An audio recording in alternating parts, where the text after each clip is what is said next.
bahwa kalau kasus ini dilanjutkan, justru perkara ini yang akan berpotensi menodai agama. Negara menjamin warga negaranya untuk menjalankan agama yang diyakininya. Apa yang dijamin oleh negara? Kepolisian dalam hal ini mewakili negara, dalam hal ini pemerintah. Mengapa kok orang yang menjalankan agamanya yang diyakininya kok dikriminalisasi? Hati-hatilah dan segera bebaskan Gus Nur kalau tidak ingin mendapatkan balasan yang sangat keji dari Allah SWT.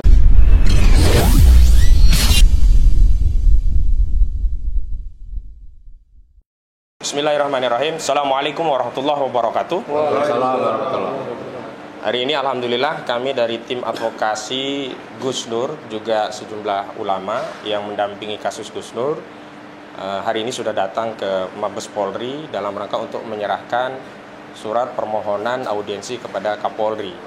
Sedianya memang kami bisa bertemu langsung, tapi tadi kami menyadari beliau jadwalnya padat, sehingga kami tadi sebagai pendahuluan telah menyerahkan surat permohonan audiensi kepada Bapak Kapolri Jenderal Polisi Listio Sigit Prabowo, yang dengan harapan surat tadi bisa dijadwalkan, dan saya sudah menyerahkan surat itu berikut kontak person, nomor HP saya, sehingga kalau sewaktu-waktu dari pihak Mabes Polri menjadwalkan waktu bisa menghubungi nomor saya. Nah, untuk rincinya tolong rekan Riki Fatama Jaya untuk dibacakan suratnya dan dijelaskan bahwa hari ini sudah dapat tanda terimanya. Silakan. Ya, bismillahirrahmanirrahim. Assalamualaikum warahmatullahi wabarakatuh. Waalaikumsalam warahmatullahi wabarakatuh. Alhamdulillah, terima kasih sama Bang Ahmad Gonzinuddin dan segenap tim advokasi Gus Nur.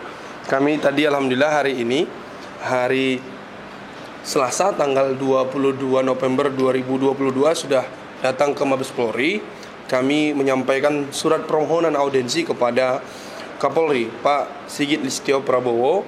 Nah, alhamdulillah ini bisa rekan-rekan media lihat. Ini bukti tanda terima dari surat permohonan audiensi kami terhadap klien kami, dan kami langsung bacakan saja isi dari permohonan audiensi.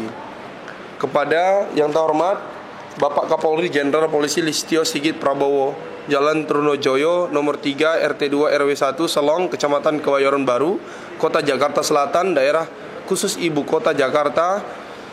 Dengan hormat, tim pembela dan pemberi bantuan hukum yang terhimpun dalam tim advokasi Gus Nur beralamat di Jalan Komarudin, Pulau Gebang, Cakung, Jakarta Timur, dalam hal ini bertindak untuk dan atas nama terdakwa Suginur Raharja bin Tomin Susanto alias Gus Nur, sehubungan dengan telah ditetapkannya klien kami Suginur Raharja alias Gus Nur sebagai tersangka dan ditahan di rutan Bareskrim Mabes Polri dalam perkara dugaan tindak pidana setiap orang dengan sengaja dan tanpa hak menyebarkan informasi yang ditujukan untuk menimbulkan rasa kebencian individu dan atau golongan masyarakat tertentu berdasarkan atas suku, agama, ras, antar golongan atau sara, dan atau sengaja di muka umum mengeluarkan perasaan dan melakukan perbuatan yang pada pokoknya bersifat permusuhan, penyalahgunaan dan penodaan terhadap suatu agama yang dianut di Indonesia, dan atau barang siapa dengan menyiarkan berita atau pemberitahuan bohong dengan sengaja menerbitkan keonaran di kalangan rakyat, dan atau barang siapa yang menyiarkan suatu berita atau mengeluarkan pemberitahuan yang dapat menerbitkan keonaran di kalangan rakyat sedangkan ia patut menyangka bahwa berita atau pemberitaan itu adalah bohong, dan atau barang siapa yang menyebarkan kabar yang tidak pasti atau kabar yang berlebihan atau kabar yang tidak lengkap sedangkan ia mengerti dan atau tidaknya patut dapat menduga bahwa kabar demikian akan atau mudah dapat menimbulkan keonaran di kalangan rakyat sebagaimana dimaksud dalam rumusan pasal 45A ayat 2 junto pasal 28 ayat 2 Undang-Undang nomor 19 tahun 2016 tentang perubahan Undang-Undang nomor 11 tahun 2008 tentang ITE, pasal 156A huruf A KUHP, dan atau pasal 14 ayat 1 dan ayat 2 Undang-Undang nomor 1 tahun 1946 tentang peraturan pidana, dan atau pasal 15 Undang-Undang nomor 1 tahun 1946 tentang peraturan pidana. Mohon perkenaan untuk menyampaikan hal sebagai berikut. Satu, bahwa klien kami, Sugi Nur Raharja alias Gus Nur, dipersoalkan secara hukum dan menjadi tersangka di antaranya karena dianggap telah melakukan tindak pidana penodaan agama yang berdasarkan ketentuan pasal 156A KUHP sehubungan dengan unggahan konten mubahalah Gus Nur pada akun YouTube GN13 yang diunggah tanggal 26 September 2022. Dua, bahwa salah satu unsur pasal 156A KUHP tentang penodaan agama harus dipenuhi dengan adanya keterangan ahli agama yang dalam hal ini ahli agama Islam yang harus representatif, yakni harus ahli agama yang ditunjuk atau mewakili Majelis Ulama Indonesia atau MUI. Tiga, bahwa mubahalah adalah salah satu ajaran syariat Islam, menjadikan konten mubahalah sebagai dasar pengenaan pasal penodaan agama adalah tindakan yang absurd, bahkan justru berpotensi menodai agama Islam. Keempat, bahwa jika kasus ini diteruskan, kami khawatir perkara ini akan menimbulkan ketersinggungan dan kemarahan umat Islam karena ajaran Islam terkait mubahalah dijadikan objek perkara pidana.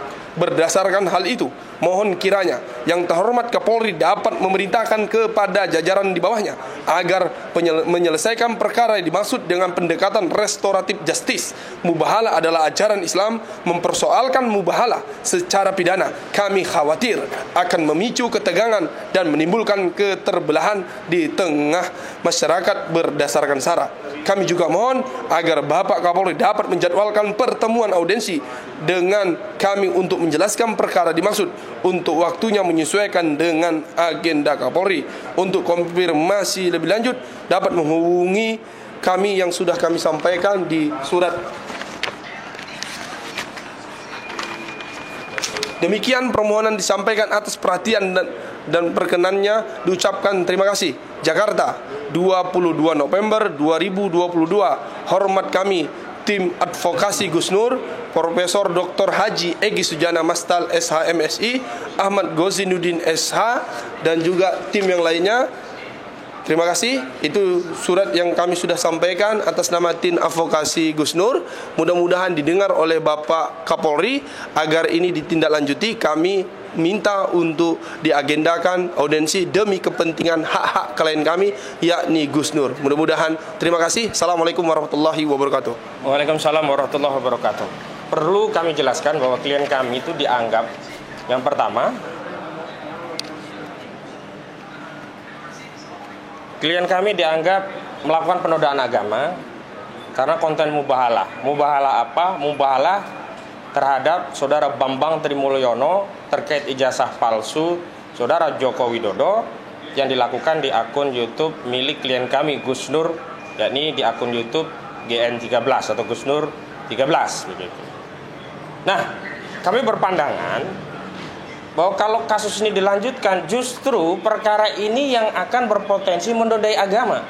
Sebab terlepas perbedaan pandangan dalam memahami mubahalah atau adanya praktik-praktik mubahalah yang mungkin dianggap belum memenuhi syarat rukunnya. Misalnya di dalam mubahalah itu harus dihadirkan dua pihak. Itu adalah rukun mubahalah. Sementara di sini yang hadir hanya Bambang Tri. Padahal Bambang Tri juga sudah menantang Saudara Joko Widodo untuk juga bermubahalah, sehingga menjadi jelas bagi keduanya kedudukan hukum tentang masalah ijazah ini. Tetapi tetap saja tidak bisa menjadikan suatu amaliyah yang meyakini mubahalah sebagai ajaran Islam itu dianggap sebagai kasus penodaan agama. Bahaya sekali. Penodaan agama objeknya adalah mubahalah. Luar biasa. Ini yang pertama. Yang kedua masalahnya adalah bahwa klien kami dianggap mengedarkan kabar bohong. Kabar bohong terkait ijazah palsu yang diedarkan melalui akun GN13. Nah, dengan demikian kalau dianggap ijazah yang ditulis oleh Saudara Bambang Tri di dalam buku Jokowi Undercover adalah kabar bohong, berita bohong atau tidak lengkap, sebagaimana diatur di dalam pasal 14 ayat 1 dan 2 Undang-Undang Nomor 1 tahun 1946, juga pasal 15-nya. Jadi ada kabar bohong, ada kabar yang tidak lengkap atau tidak pasti yang diduga menerbitkan keonaran. Maka nanti di dalam persidangan dan juga di dalam penyidikan, penyidik dan saudara jaksa penuntut umum wajib menghadirkan Saudara Joko Widodo untuk diperiksa, untuk diambil keterangannya. Karena versi yang benar adalah versi dari Saudara Joko Widodo. Yang bohong adalah versi Bambang Tri. Kalau saudara Joko Widodo tidak diperiksa, lalu di mana dasar mengatakan mubahalah yang dilakukan oleh Bambang Tri yang dibimbing oleh Gus Nur adalah sebuah kebohongan? Yang kedua, terkait konten ijazah palsu, karena ini sudah masuk perkara pidana, maka kewajiban membuktikan itu ada pada jaksa. Berbeda dulu ketika kami menggugat polisi dulu. Ya. Polisi bawa ke jaksa. Ya, berbeda kami dulu ketika sidang menggugat itu beban pembuktiannya ada pada penggugat. Tapi kalau sekarang sudah masuk ke persidangan, bebannya ada di jaksa. Nah, di dalam penyelidikan bebannya ada pada penyidik. Jadi penyidik juga kemudian punya kewajiban untuk melakukan ya penelitian secara laboratorium forensik terhadap ijazah-ijazah yang dipersoalkan. Secara material. Secara material harus begitu. Kalau tidak, di mana dasar kebohongannya gitu loh. Nah, yang selanjutnya di sini juga dikenakan pasal 28 ayat 2 junto 45A ayat 2 Undang-Undang ITE, Undang-Undang Nomor 19 tahun Undang-Undang Nomor 19 tahun 2016 yang merupakan perubahan Undang-Undang Nomor 11 tahun 2008. Ini juga bermasalah. Mubahalah Gus Nur itu suku apa yang dipersoalkan dalam mubahalah itu? Agama apa yang dipersoalkan? Justru Gus Nur melakukan mubahalah karena meyakini mubahalah ajaran Islam. Dia sedang mengamalkan ajaran Islam. Dan bukan hanya Gus Nur, banyak yang mempraktikkan sebuah mubahalah, termasuk yang terkenal adalah Habib Rizik Syihab saat ya dia tidak bisa ya meyakinkan publik dengan klarifikasi soal ya fact check itu, maka untuk senjata pamungkas Habib Rizik mengatakan ya sudah, kalau nggak percaya kita mubahalah saja. Yang nggak percaya ya saya DPR ya mantan pejabat DPR juga ada. Saya, kata Habib Rizik, tidak pernah melakukan tindakan-tindakan maksiat seperti judi ya, zina sejak balik.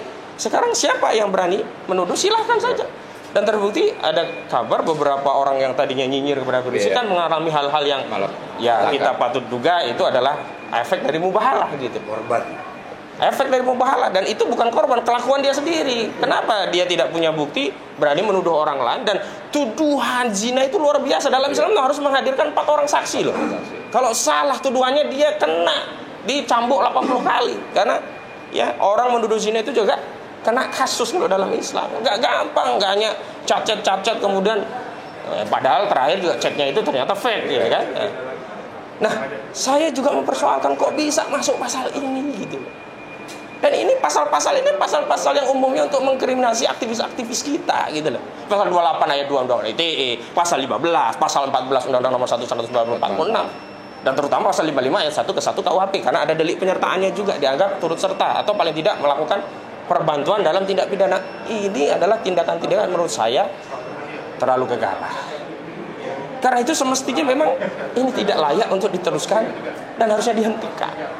Dan kami sebagai tim hukum, tim advokat tentu akan punya komitmen untuk membela baik di luar persidangan ataupun di persidangan, karena seorang advokat dalam menjalankan kuasanya dia bisa melakukan tindak-tindakan untuk dan atas nama klien baik di dalam persidangan maupun di luar persidangan. Mungkin itu pengantar dari saja. Selanjutnya kepada Bang Egy Sujana, saya persilakan Bang. Ya, terima kasih.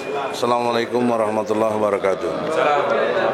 Saudara-saudara, konstruk hukumnya sudah sangat jelas bahwa tindak pidana yang dilakukan tuduhannya adalah menyebarkan kabar bohong dan penodaan agama. Kalau tidak salah pasal 14 Undang-Undang Nomor 1 tahun 46 dan pasal 156A KUHP. Konstruk hukum ini menurut hemat kami tidak tepat, karena mubahalah itu ada diatur dalam surat Ali Imran ayat 61. Nanti Pak Kiai bisa lebih menjelaskan. Nah, kalau ini diteruskan, maka dugaan kuat adalah pihak kepolisian yang memulai ini melakukan penangkapan, sebelumnya penyelidikan, mungkin kemudian penahanan, dan kemudian penyidikan.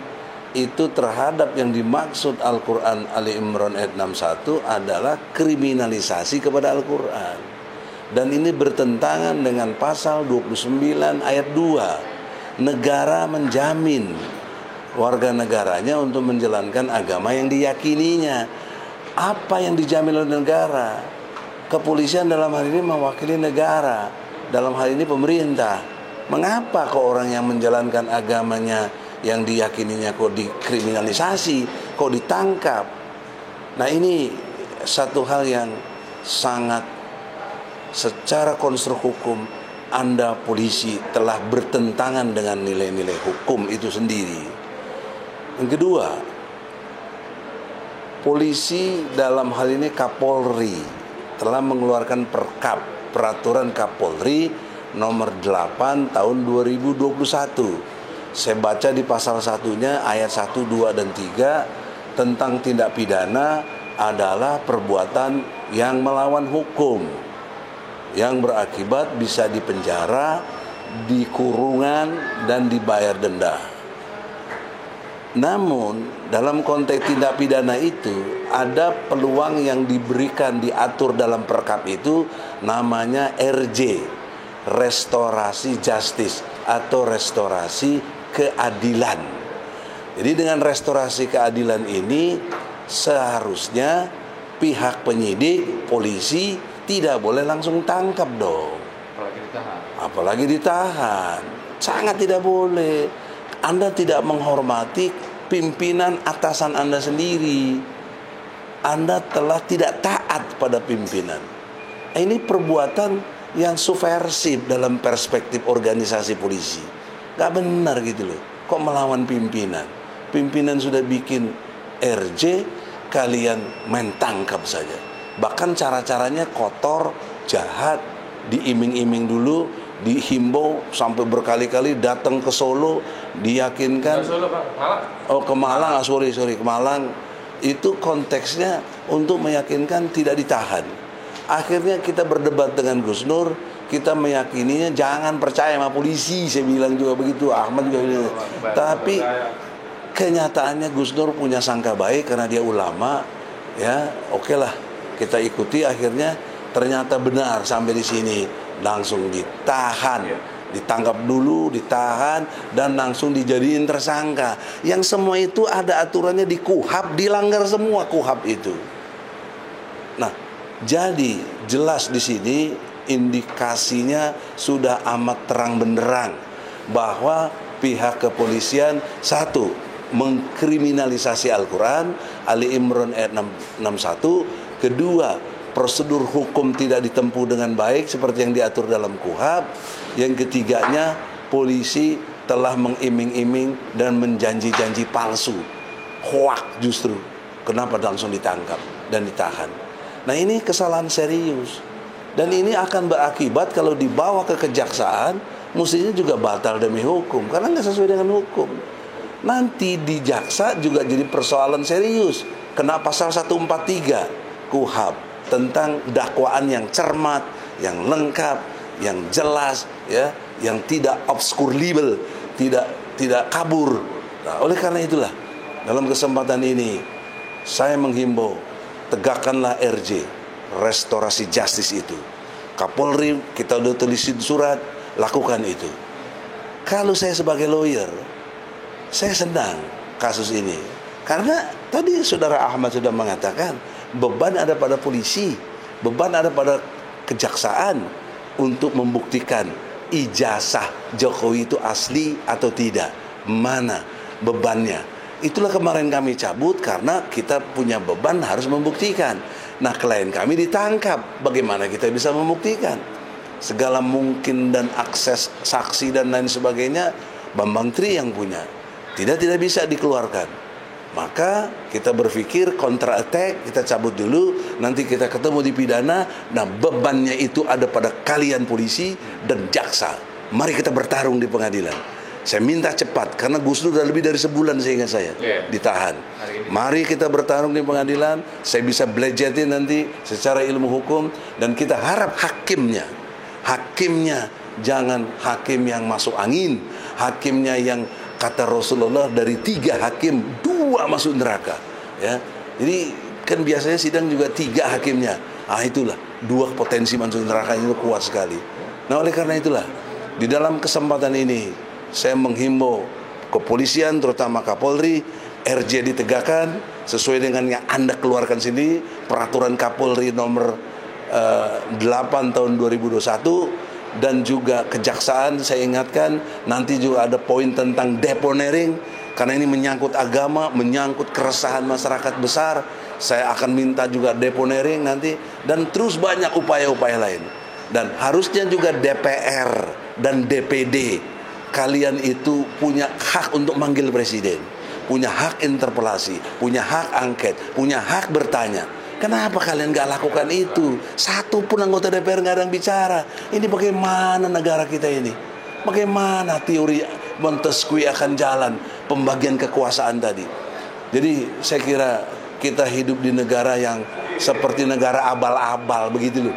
Gak punya hukum, tapi hukumnya sebenarnya ada. Hukumnya gak dijalankan. Nah, katanya negara hukum. Nah ini nggak konsisten, dan Allah benci sama masyarakat yang ini. Kabur maqtan indallahi antakulu malatafalun. Allah benci sama orang yang ngomong, melaksanakan penegakan hukum, melaksanakan negara hukum, negara Pancasila, NKRI, harga mati segala macam, tapi Anda tidak lakukan seperti yang Anda omongkan. Kebencian Allah akan memuncak dalam gempa-gempa yang banyak terjadi. Busa juga gempa sosial, yaitu kerusuhan dan lain sebagainya.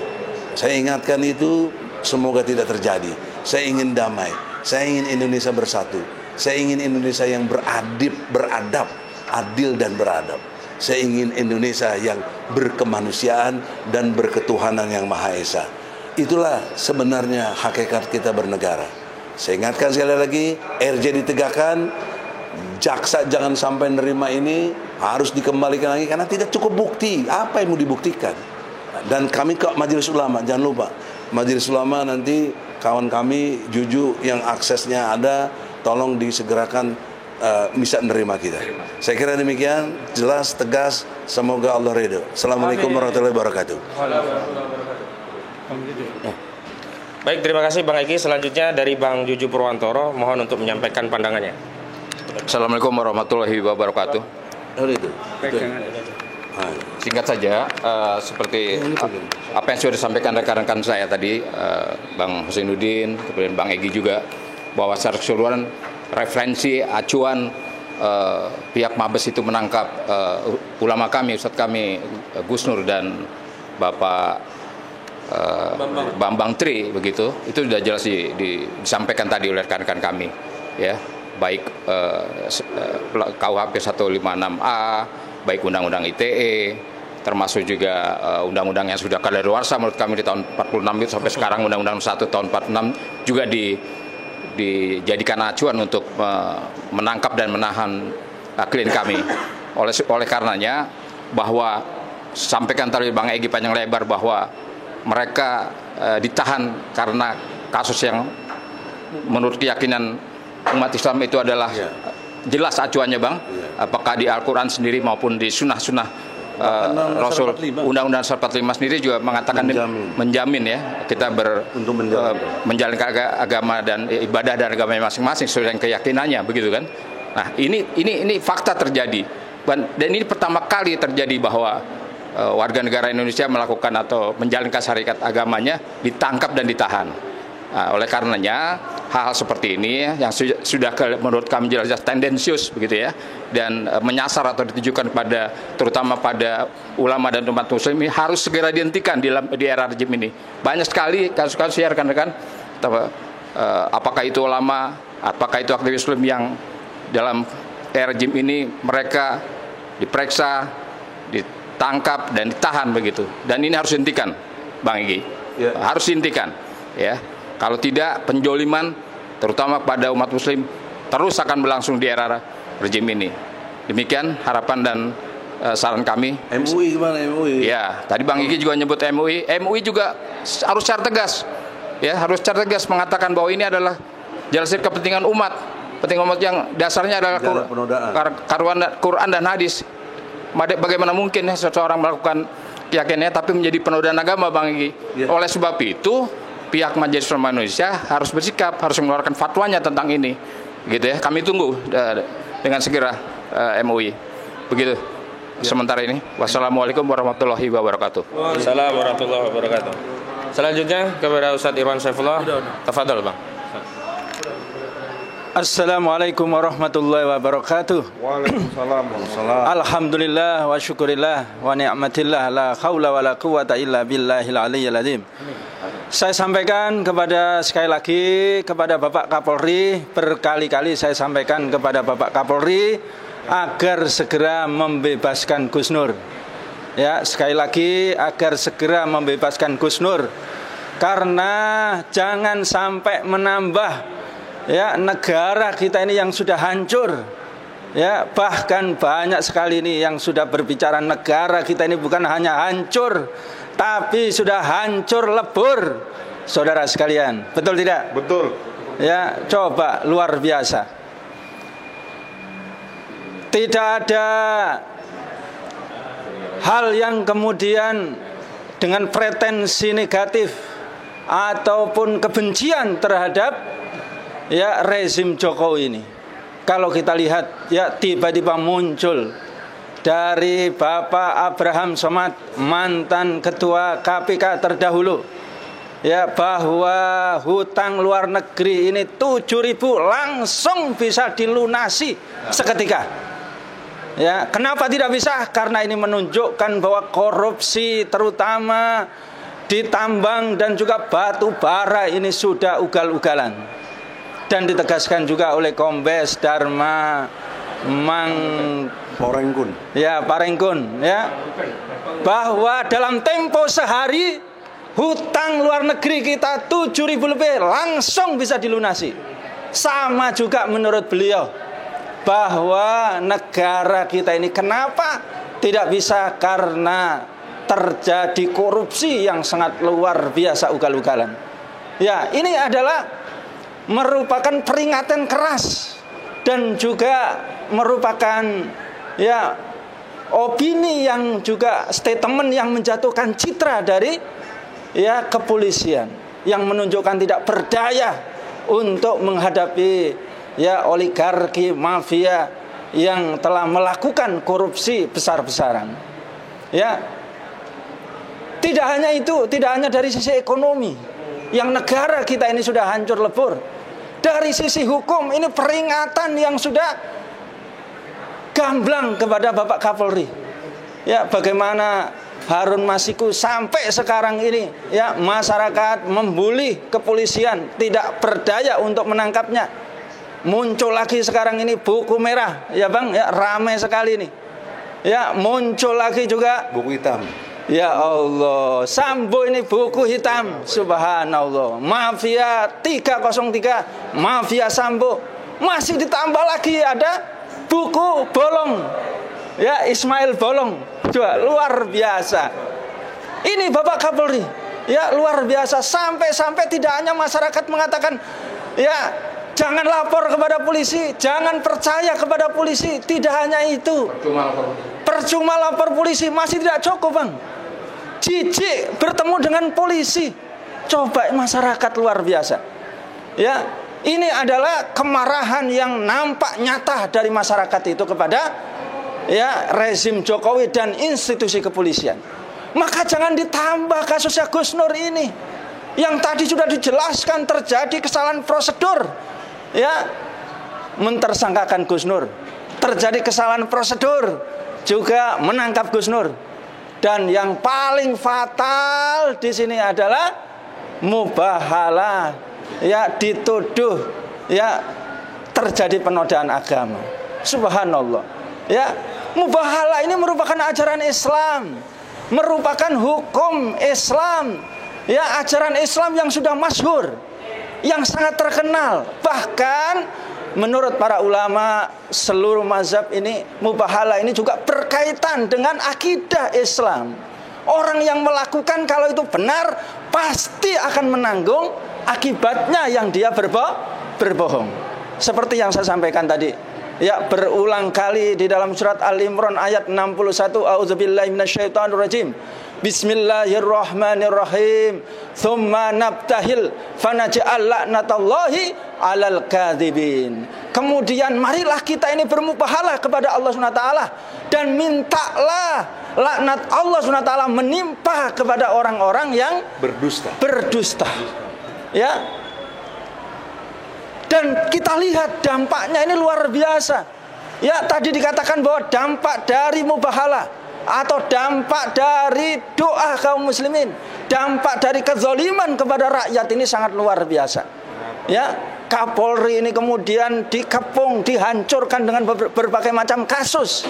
Ya, dan juga citranya yang juga hancur. Ini menunjukkan ya dampak dari kezaliman, Bang. Dampak juga dari mubahalah, dampak juga dari doa, karena itu adalah pasti akan terjadi.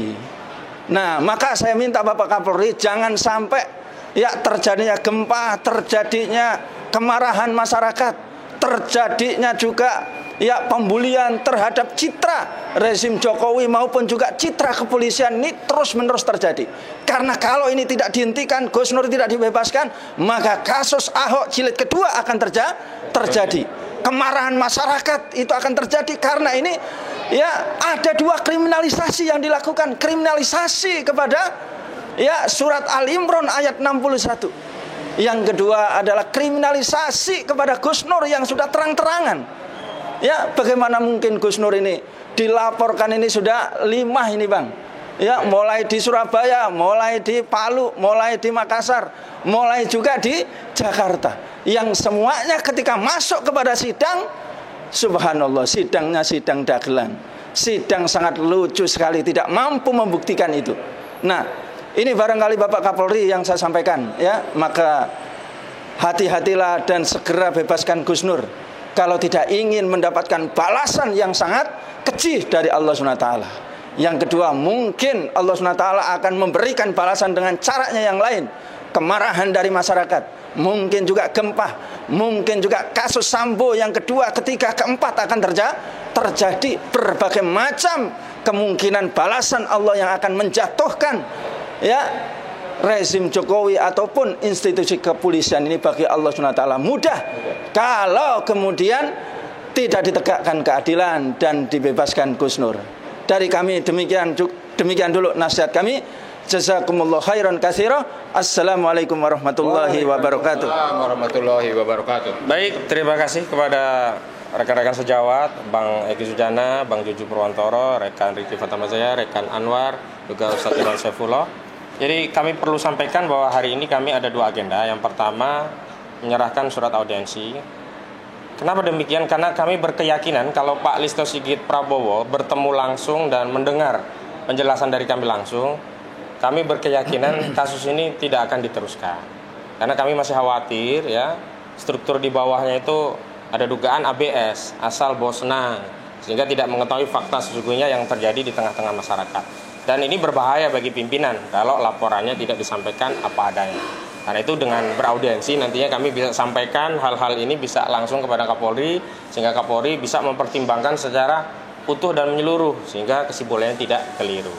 Yang kedua, kami agendanya nanti kita akan jenguk Gus Dur, karena agenda untuk jenguk Gus Dur itu hari Selasa dan hari Kamis. Nah, ini hari Selasa, nanti kami akan jenguk di Rutan Barreskrim dan di sini juga.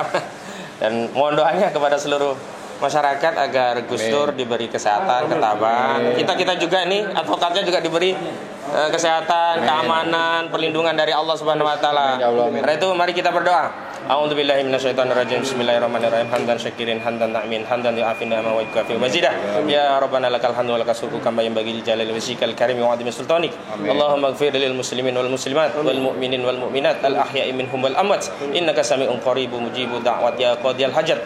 Allahumma inna nas'aluka salamatan fid dunya wal akhirah wa 'afiyatan fi jasadi wa sihhatan fi badani wa ziyadatan fil ilmi wa barakatan fi rizqi wa taubatan qoblal maut wa rahmatan indal maut wa maghfiratan ba'dal maut. Allahumma hawwin 'alaina fi sakaratil maut wa najatan minan nar wal 'afwa indal hisab. Rabbana atina fid dunya hasanah wa fil akhirati hasanah wa qina adzabannar. Walhamdulillahi rabbil alamin. Assalamualaikum warahmatullahi wabarakatuh.